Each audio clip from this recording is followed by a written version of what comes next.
Buenos días, mi nombre es Juan Sebastián Andrade Palacios, alumno del Paralelo B de Enfermedades Infecciosas del séptimo semestre.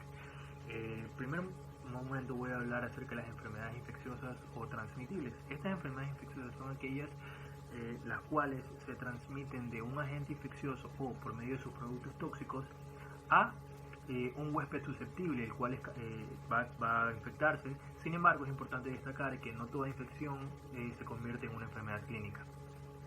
Estas enfermedades van a poder ser transmitidas de forma directa o indirecta. De forma indirecta es muy sencillo y muy simple, y es que la fuente infecciosa, el agente infeccioso, se la va a infectar al huésped. Y también la indirecta, como su nombre mismo lo dice, es que este agente infeccioso necesita de un eslabón intermediario para infectar al huésped.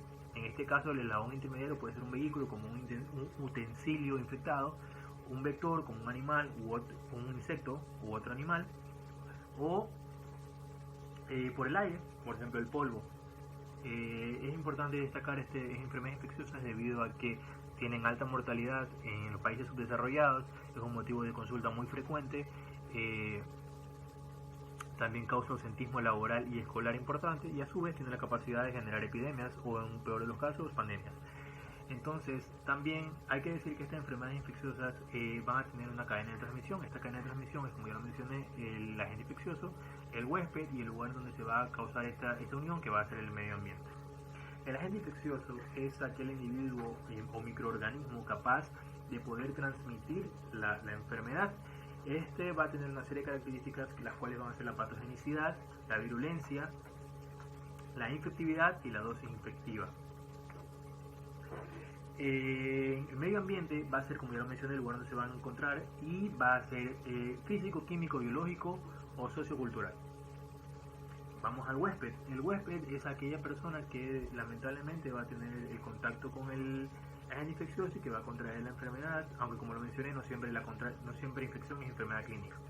Entonces, este huésped va a también tener una serie de características como su susceptibilidad, que va a ser la capacidad que tiene este individuo y la poca defensa que va a tener para infectarse una vez que tenga contacto con el agente infeccioso. Va a tener una inmunidad de igual manera, pero va a tener una resistencia primero, que va a ser esta capacidad que tiene el individuo para salir bien librado del contacto, y va a tener una inmunidad. Una inmunidad es la suma de mecanismos de defensa que tiene o anticuerpos que tiene esta persona para poder salir victorioso del encuentro que tiene con el agente infeccioso.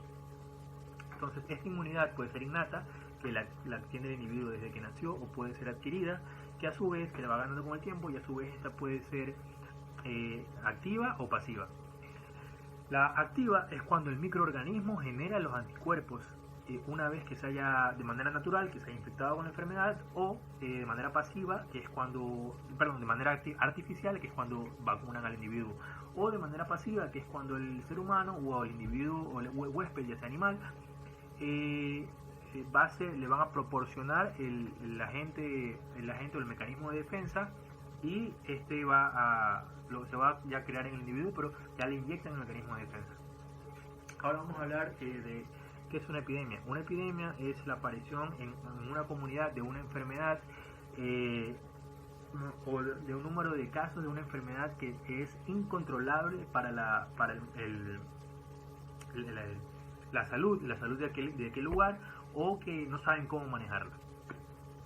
De igual manera, y por eso en esta epidemia los casos van en aumento y son incontrolables. También podemos hablar de las enfermedades endémicas. Las enfermedades endémicas son aquellas patologías que son características de una población o de una zona geográfica en especial, como lo es el dengue. Ahora, las enfermedades emergentes son aquellas enfermedades que son nuevas infecciones de una enfermedad en una población.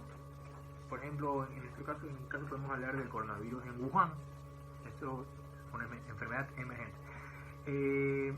O si no, también se puede explicar en caso de una población que emigró a otro lugar del cual vivían y llevaron esta enfermedad. Ahí se convierte en una enfermedad emergente. Y una enfermedad reemergente es la reaparición de una enfermedad ya conocida, pero que tiene una disminución significativa de su incidencia. Por ejemplo, hubo un brote de sarampión en Italia y causó muchos problemas. Por último, voy a hablar acerca de las vías de transmisión de la enfermedad, que en este caso de manera pueden ser por el contacto directo con el paciente, que es por ejemplo cuando se maneja las secreciones de una manera indebida en el paciente, o por microgotas, que es cuando la persona tose, cuando la persona estornuda o habla y el paciente, el personal se infecta, o por vía aérea, por aerosoles, que son unas partículas más pesadas que pueden estar hasta 1 metro de distancia y pueden transmitirse, por ejemplo, por conductos de ventilación. Finalmente voy a hablar del lavado de manos, el cual es fundamental precisamente para no contagiarse de estas enfermedades y a su vez no transmitirlas, y esto es indispensable. Ya sabemos cuáles son el procedimiento adecuado para lavarse las manos, y en este caso también es importante hablar del equipo de protección personal, sobre todo cuando se va a manejar cadáveres, que es algo muy común en estos últimos tiempos.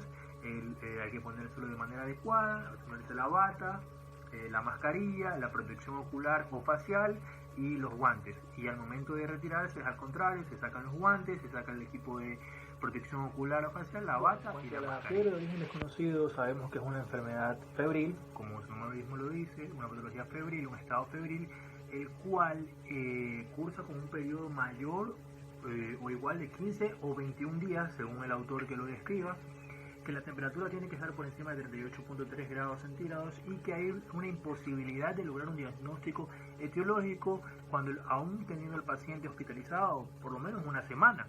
También esto depende del autor, porque el autor dice de 3 días hospitalizado o de 3 visitas extra hospitalarias al consultorio médico.